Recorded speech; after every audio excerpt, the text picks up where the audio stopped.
Orang Bedui itu kalau ngaji sama Nabi itu lebih unik timbang yang soleh, timbang yang pinter. Sehingga banyak ilmu itu ditemukan dari orang Bedui. Karena cara berpikir itu aneh. Kalau orang soleh, orang waras kan berpikirnya ada aneh, standar. Jadi orang Bedui itu aneh. Pernah suatu saat Rasulullah itu khutbah cerita kiamat. Wah, dahsyatnya kiamat kayak apa? Semua orang diam nangis semua. Orang Bedui enggak, lebih cerdas. Ini Nabi itu aneh. Cerita kiamat kok udah ada tanggalnya ini gimana? Orang nangis semua karena dahsyatnya kiamat kayak gitu. Bumi dihancurkan, wus. Pantas sudah nangis dewi-dewi. Ya ono sing nangis pabrik banyune macam-macam ya. Ini kalau kiamat gimana ini perjalanan air kemasan saya kan orang mikir mikir dewi-dewi gitu. Tapi ini enggak. Orang Bedui cara berpikir tuh enggak. Malah ya Rasulullah, mata sa'ah. Engkau itu cerita kiamat tapi enggak jelas tanggalnya. Kalau cerita kiamat ya harus jelas dong kapannya. Jadi unik. Jadi cara berpikir sahabat kaget semua loh. Kaget. Karena gak kepikiran. Nabi a'radu anhu, a'radu itu mengabaikan. Banyak sahabat yang menganalisis lam yasma kan. Nabi memang gak dengar sehingga mengabaikan. Ada yang analisis lagi sami'a wa kariha. Sebenarnya Nabi dengar itu gak berkenan karena tengah-tengahnya khutbah kok tanya. Tapi si Arabi ini cerdas. Masuk akal kan? Misalnya mau pilihan presiden, orang mesti tanya kapan kan gitu. Ya kan? Mau ganti presiden atau ganti bupati, takarannya orang kan kapan? Kayak Mas Akom jadi wali ndak? Pertanyaannya kan kapan? Kalau jatuhnya kan sudah ya. Sehingga tanya, mata sa'ah ya Rasulullah. Lama-lama Nabi diangen-angen, bener juga orang ini. Saya cerita kiamat kok gak jelas kapannya. Ini Nabi menjawab. Tapi karena Nabi orang-orang yang sangat pinter, tanya balik. Ma'atat talaha. Lalu kalau kamu berani tanya kiamat kapan, saya tanya balik. Ya persiapan kamu apa? Jawabnya santai saja. Fawwah ma'atatulaha kabira sholatin wala siyamin walakinni uhibbuka ya Rasulullah. Saya enggak menyediakan apa-apa, sholat saya biasa aja, maksudnya standar. Ya kira-kira 5 waktu pas. Ya jenis saya lah kira-kira gitu. Wala kabira siyamin, dan saya puasa ya standar saja pas. Walakinni uhibbuka ya Rasulullah. Tetapi saya mencintai engkau ya Rasulullah. Jawabannya Nabi apa? Almar'u ma'aman ahabba. Sebagian riwayat anta ma'aman ahbabta. Jadi hadis itu populer tuh barokahnya wong desa tadi. Andai kan dia punya etika maka sowan dulu tanya 4 mata. Itu jadi hadis ahadi. Tapi barokahnya dia selonong di depan umum. Zaman Nabi khutbah itu jadi hadis mutawatir. Jadi kadang barang baik itu barokahnya orang yang enggak baik.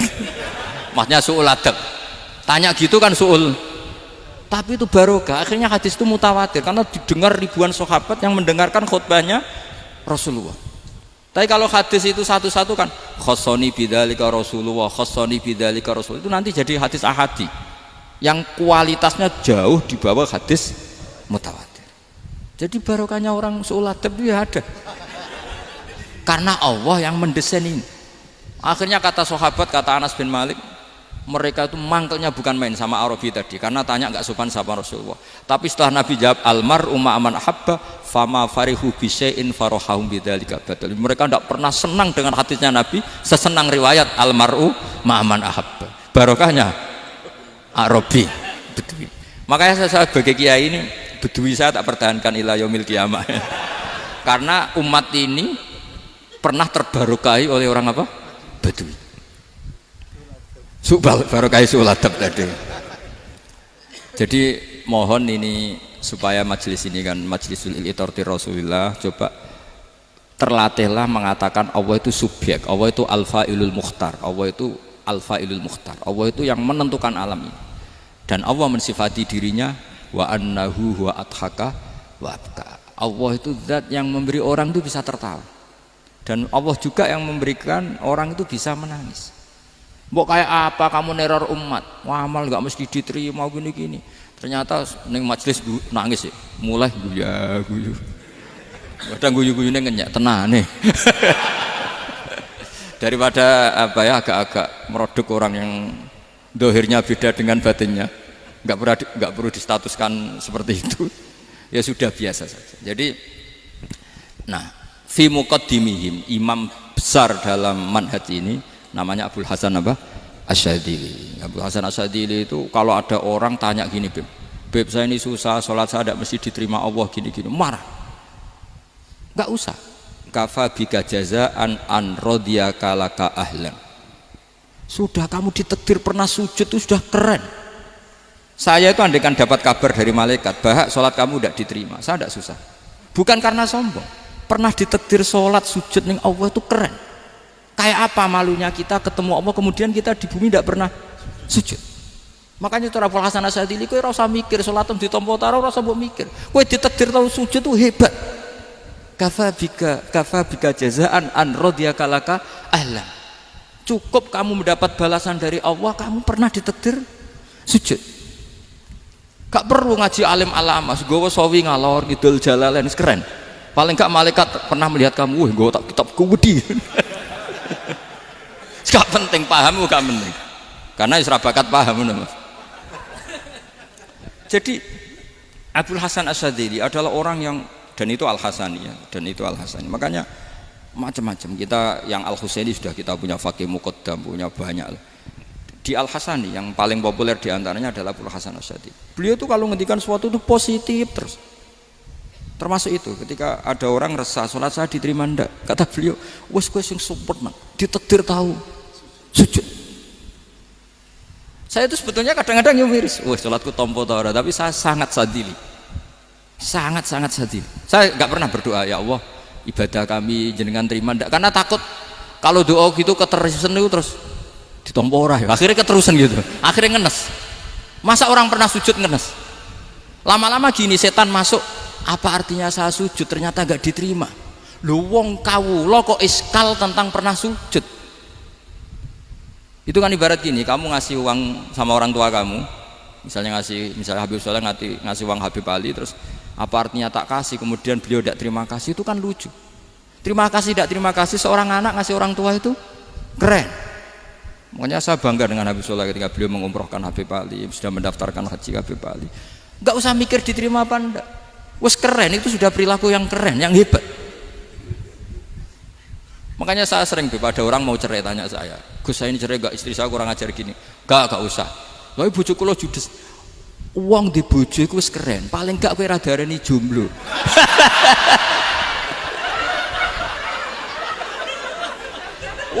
Diarani duda ora enak. Wis luwe sabar ndi diarani duda mek diarani bojo judes. Enak bojo judes cek gagah. Di bojo lah. Oh, iki. Provokator itu. Jadi kafabika jazaan an radiyaka laka ahlan, sudah ditakdir pernah sujud itu sudah keren. Dulu ulama ala hadan nampak. Ulama dulu cara berpikir seperti itu. Makanya ulama dulu kalau nafsiri wasjud waqtarib sudah pernah sujud. Di Quran enggak pernah ada ayat wasjud lan sujudo sira ingkana kada wa kada ingkunta mutayakinan bikobuli sujudi. Kan ada sujud ya sujud saja, tidak usah mikir makbul apa tidak makbul. Sudah kalau sujud pasti waqtarib. Terus saya sebenarnya ya sebagai orang ya kadang wedi, sholatku ditompo ta ora. Tapi kalau keterusan nanti ada was-was yang mengatakan opo artine sholat. Lu tuh kan ngeri seorang hamba sing uripe ning bumine Allah kemudian menyoal pernah sholat hanya karena takut gak diterima. Itu kan geblek banget. Dan saya jenis kiai yang di partai itu. Saya enggak tahu kalau keneng dikom. Sedumat masa kamu gak ada keren blas. Jadi nah nanti kalau misalnya ada manhajnya Habib Soleh yang tidak seperti itu tidak apa-apa, mungkin supaya orang nggak takabur, nggak fakhr, sehingga makanya mulai dulu lama itu ya partainya kalau nggak rojak ya khauf. Nah saya ini yang jelas terang-terangan ikut partai rojak saja, apa? Partai rojak, karena banyak yang sudah di partai khauf. Tapi saya rojak yang bil ilmi tadi. Makanya Sayyidina Umar radhiyallahu anhu itu yang namanya sama sujud. Saya itu punya kitab. Habib Soleh pernah tak tunjukin tulisan tangan saya. Muji-muji sujud. Sayyidina Umar ketika ditusuk seorang gila itu Majusi ya.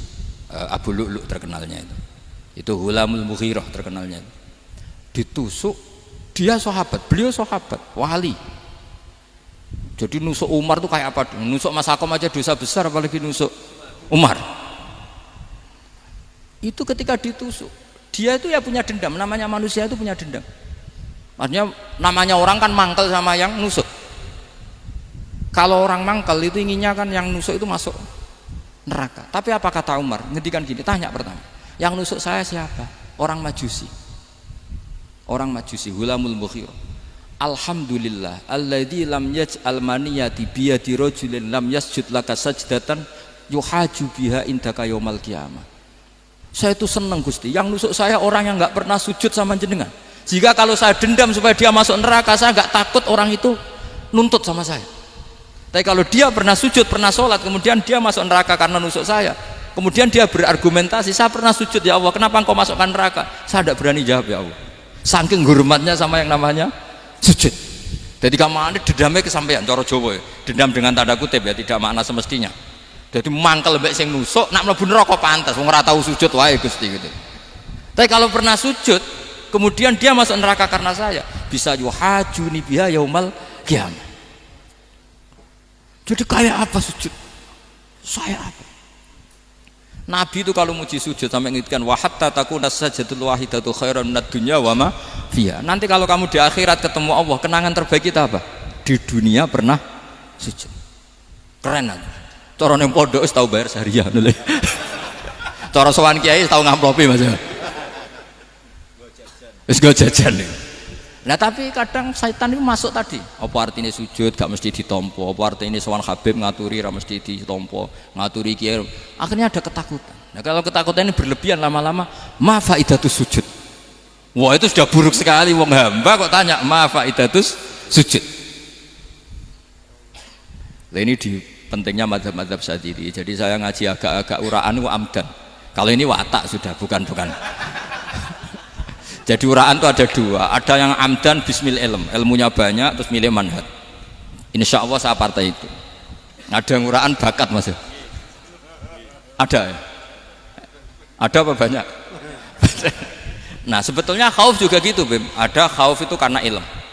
Ada Habib alim alama atau kiai alim alama, dia tahu masyarakat kalau ngikuti Gus Bak nanti jadi fakhr, kurang tawaduk, terus dia milih partai khauf. Lah yang buruk itu ada kiai yang milih khauf pancen dari awal sati cilik ya. Jenisnya wis sati. Jadi sebenarnya dia tidak cukup ilmunya nerangkan khauf, cuma jenisnya wis sati cilik. Wong ning omah lawang dikunci ono gludak-gludak, ono hantu putih. Jadi ya sama, yang bawa rojak bisa bawaan dablek, yang bawa khauf bisa saja bawaan ati cilik. Nah kita ingin yang bawa rojak ya bismil ilm, yang bawa khauf juga bismil ilm. Ya ono teh Mas, wong sing ati gede, pegawene dua blek, tapi enggak bawaan rojak, memang bawaan dablek. Ada yang ati cilik tapi bawaan khauf. Jadi mengatakan khauf tapi sebetulnya bawaan ati cilik. Nah kita inginnya ndak, kalau rojak ya bismillah kayak Abdul Hasan Asyadzili, kalau yang kampanye khauf kayak Sayyid Abdul Haddad bawaan apa? Ilm. Sehingga kita ini kul inni ala bayyinatin mir rabbi, semua itu berdasar ilmu sing jelas welo-welo. Makanya semua nabi memaklumatkan apa? Kul inni ala bayyinatin mir rabbi. Jadi semua ilmu syaratnya apa? Bayyinah. Bayyinah itu kebenaran ilmiah sing jelas welo-welo.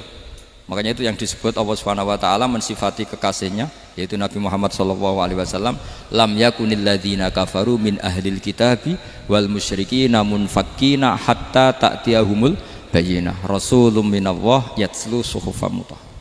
Niku Kanjeng Nabi saking cerdase meneh dek wong Islam, wong musyrik, wong kafir ngerti logika yang dibangun Nabi saja kuat infikak dari kemusyrikannya. Makanya disebut munfakin. Orang-orang musyrik, orang-orang kafir tidak munfakin, tidak tercerabut dari akar akidahnya hatta ta'tiyahumul bayyinah. Itu siapa? Rasulun minallah yatslu suhufam mutahhar. Masyhur itu debatnya Nabi dengan orang-orang musyrik. Mereka bilang, ya Muhammad, kita ini urusannya banyak, kasusnya banyak, lalu anda mengajarkan ke Tuhan satu, masa urusan banyak cukup Tuhan satu? Itu gak fair Muhammad. Aja'alal alihata ilaha wahida inna hadza la syai'un ujab. Urusan kita banyak, masyakil kita banyak, muskilah kita banyak, kalau Tuhannya satu tidak cukup Muhammad. Nabi dengan santainya memberi penjelasan, ya sudah gini saja, kalau kamu jadi budak atau pembantu, majikan kamu banyak, semuanya merintahkan kamu, semuanya bikin aturan untuk kamu suka enggak? Ya gak suka Muhammad, kalau majikan kita banyak repot. Ya sudah, Tuhan kamu itu majikan kamu. Kalau banyak perintahnya beda-beda kamu pusing. Ya udah Mat, Tuhannya satu aja Mat. Karena Nabi bayina, orang itu bisa dibalik-balik pikirannya. Dan makanya disebut daraballahu mathalan rajulan fihi syuraka'u mutasyakisuna wa rajulan salamal lirajul hal yastawiyani masalah alhamdulillah.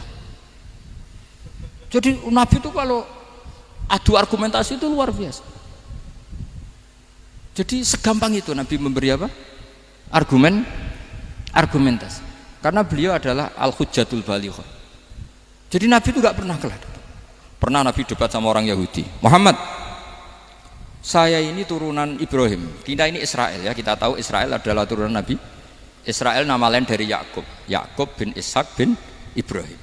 Padahal Yakub ini punya anak namanya Yahuda. Makanya Yahuda bin Yakub bin Ishak bin. Kita ini yang mirip Ibrahim, bukan kamu. Tapi orang Yahudi itu nggak apal nasabnya, sehingga mereka bilang kita ini saking baiknya Ibrahim saja pengikut kita. Terus digojlok oleh Nabi. Ibrahim itu buyute Yahuda.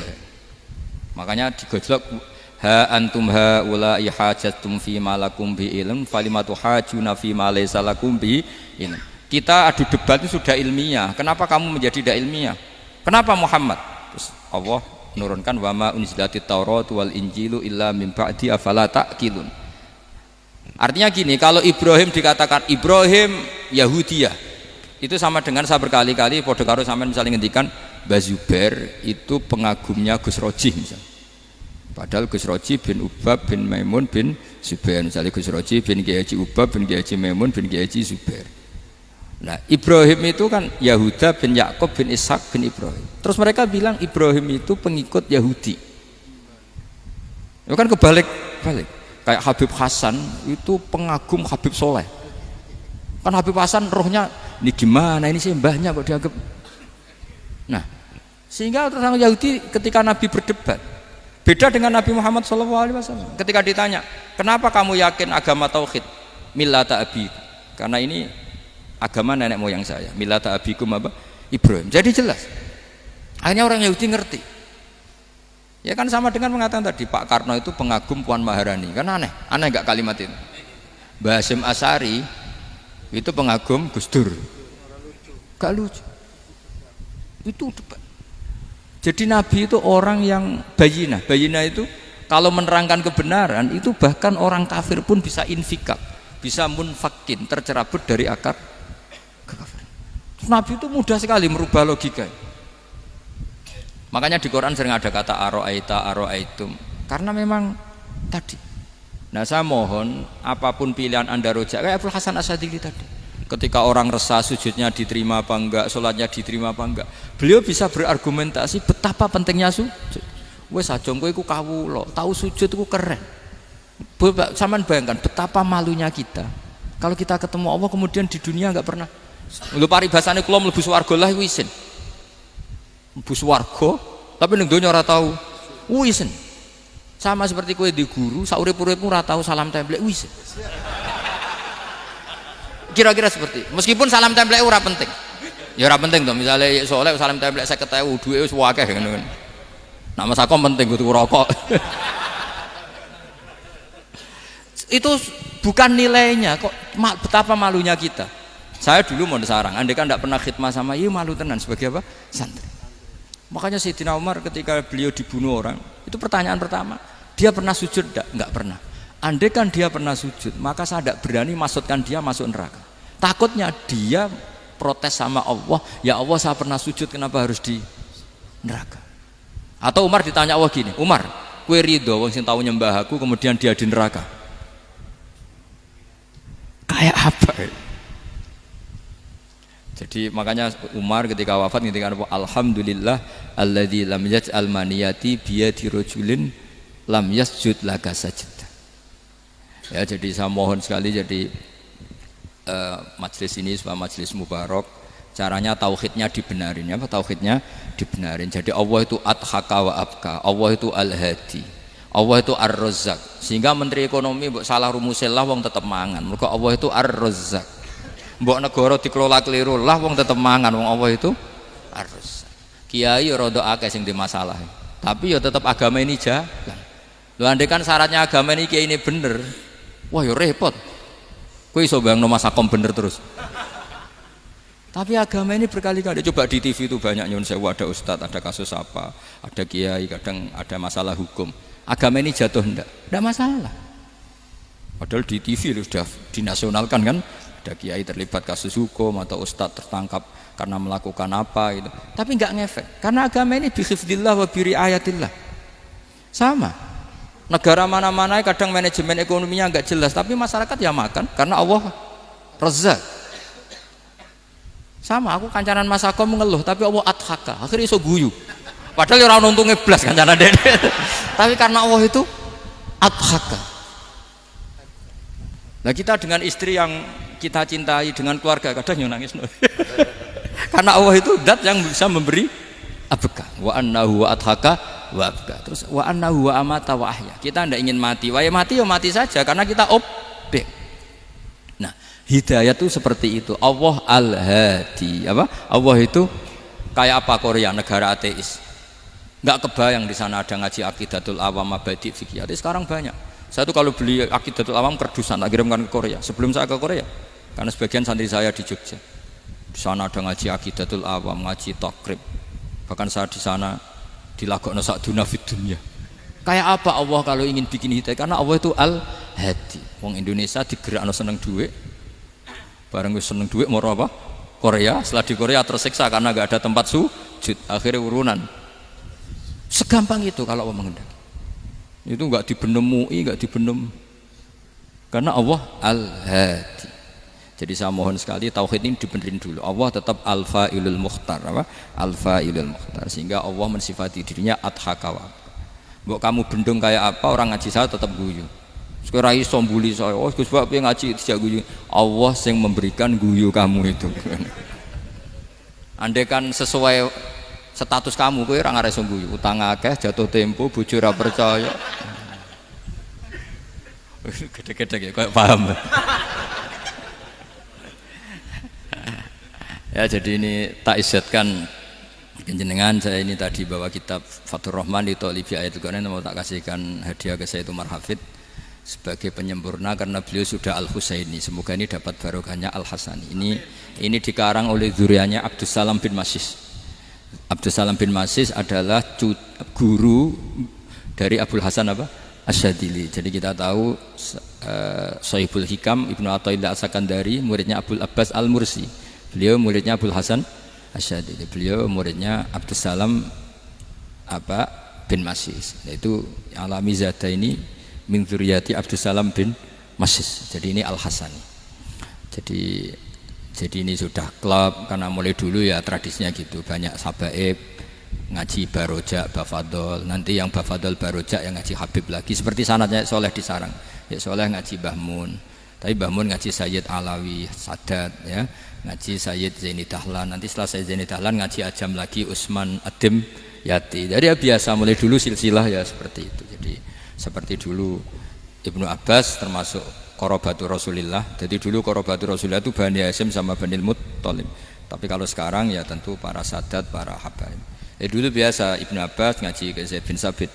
Itu Ibnu Abbas yang mencium tangannya Zaid bin Sabit. Tapi Zaid bin Sabit juga mencium tangannya Ibnu Abbas karena Qorobatul Rasulillah sallallahu alaihi wasallam. Jadi saya mohon semuanya itu insaf bil ilm, ya, insaf bil ilm. Kayak tadi munfakina hatta ta'tiyahumul bayin. Jadi bayina itu orang yang kalau menerangkan itu memberi penjelasan sing jelas welo-welo.